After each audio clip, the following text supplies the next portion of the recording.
ดีค่ะทุกคนวันนี้น้องพิมมาค่ะจะมาทำสลามจากนี่เลยค่ะแอมเบอร์ค่ะสวัสดีค่ะน้องจินจินสวัสดีค่ะ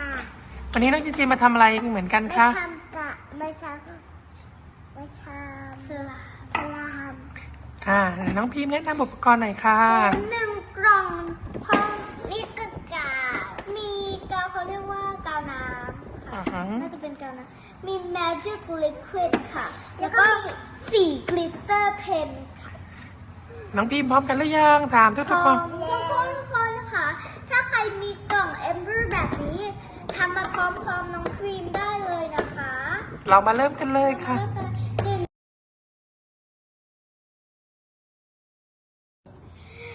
ขั้นตอนแรกนะคะเราจะมาใส่นี่เลยค่ะกลูน้ำน้องจินบีบเลย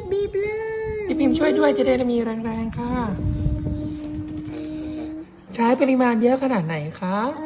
น่าจะครึ่งเลยค่ะได้ค่ะว้า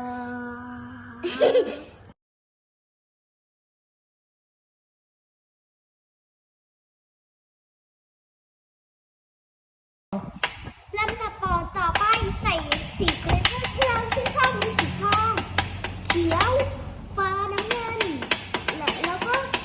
เงินแล้วก็แดงส่วนสีพี่พิมพ์ที่ชื่นชอบคือสีแดงค่ะเดี๋ยวพี่พิมพ์ก็จะใส่อันนี้ลงไปเลยนะคะส่วนน้องพิจินจะช่วยทำการอะไรคะคนนะคะคนแล้วคุณพ่อช่วยอะไรคะคุณพ่อช่วยหลังจากเราเหยาะสีแล้วคนให้มันเข้ากันไปแล้วพระเอกของเรากำลังรออยู่ค่ะนี่เลยค่ะ Amber Magic Liquid ค่ะเดี๋ยวเราจะมาใส่นิดหน่อยนะคะไม่งั้นมันจะเยอะลงไปอีกค่ะโอเคพอจีนพอแล้วค่ะ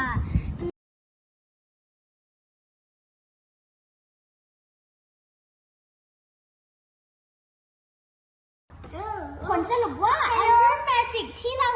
คนไปมันกลายเป็นสลามนะคะดูเนี่ยค่ะเหนียวเหมือนสลามแล้วค่ะ